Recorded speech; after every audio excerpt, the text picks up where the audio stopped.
I'm going to just start with this. We're going to just quickly go through our impressions of the night. So what were your initial impressions of the Knicks draft night? Well, the Toppin pick, you could, putting aside all the rumors that came out in the last 24 hours related to him, once Pat Williams went fourth, you could kind of see everything fall into place for Toppin dropping. I agree. So it wasn't entirely a surprise. My favorite player, Hayes, was off the board. A few players I still liked were still on the board, namely Devin Vassell. But you saw it coming a mile away, and agree or disagree. Like, I understand you'll probably hear a lot about, this reason or that reason outside the lines why the Knicks did it, CAA or Leon Rose or his son or whatever. But I really do think it's a much simpler explanation than that. He's in many ways the safest pick for a new front office to pick. He's going to produce. The question of how that production translates to winning is something that is beyond, I think, most fans and many front offices. And that's not to say that he can't contribute to winning, but as his skill set is currently constructed, despite being prolific at many types of scoring and a solid passer, he still needs a little bit something else on there on top of that, whether it's a little bit better team defense or a little bit better floor spacing or something like that. So I was pretty disappointed. I'm not a huge fan of fours who don't have skill sets that raise the floors of the team, because I think fours are uniquely positioned to do that, not unlike how fives have to protect the rim or else they're not really super helpful. So I was pretty disappointed.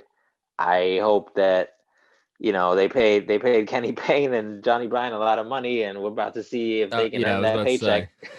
paycheck.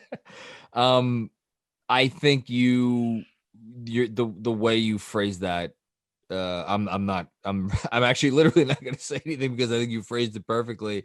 I just want to bring up your analogy from earlier today, which was that can I let you phrase, what was it, with the The car? bike one? Yeah, the bike versus the car.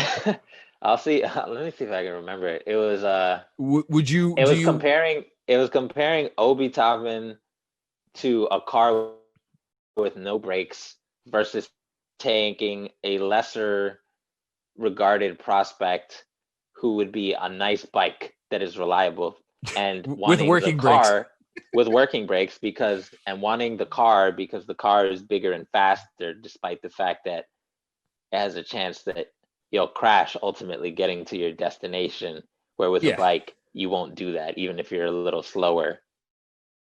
Yeah, no, I think you phrased Toppin's selection perfectly, and even aside from the possible other reasons why it could have been made, which it doesn't pay for us to discuss it right now because who the hell knows. But I do think that this there was a um there was a we can't miss with this factor that was going on, like. There was no, I don't think there was a world that Leon Rose wanted to be living in where 6 months from now he was sitting and answering questions about a Frank Ntilikina-esque or, Kevin Knox-esque early, growth curve, so to speak. Yeah, there's no, not there's not a situation where he was gonna be telling folks, hey, like, this is, be patient, Yeah, give the us ceiling a is few high. years. Like you're gonna. I mean, I'm sure there's a lot of people listening to this who were upset at the Toppin pick, like you were.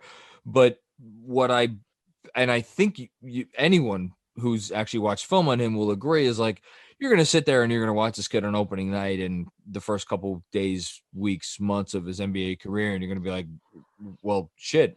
I mean, there's things that he could do. Because there is definitely things that he could do. And I think the questions are more about, well, when push comes to shove and it's high stakes and it's those types of things, like what happens then? And I think those are the very legitimate questions, and those are the questions that assuming he's a part of their core going forward, we'll see. We'll try to answer. But for right now, they wanted a guy that was bankable, and I think they got a guy who's bankable. And probably the most important thing we should say is that they played their cards right. And if there was a theme that emerged tonight, it was that the Knicks knew what they had in their hand. They felt confident in what their fellow card players had in their hands. And they did play their hands well. Like they did not trade up to get Obi Toppin and give up, whatever else. They waited and they knew he was going to fall to 8, and he fell to 8. So there was that.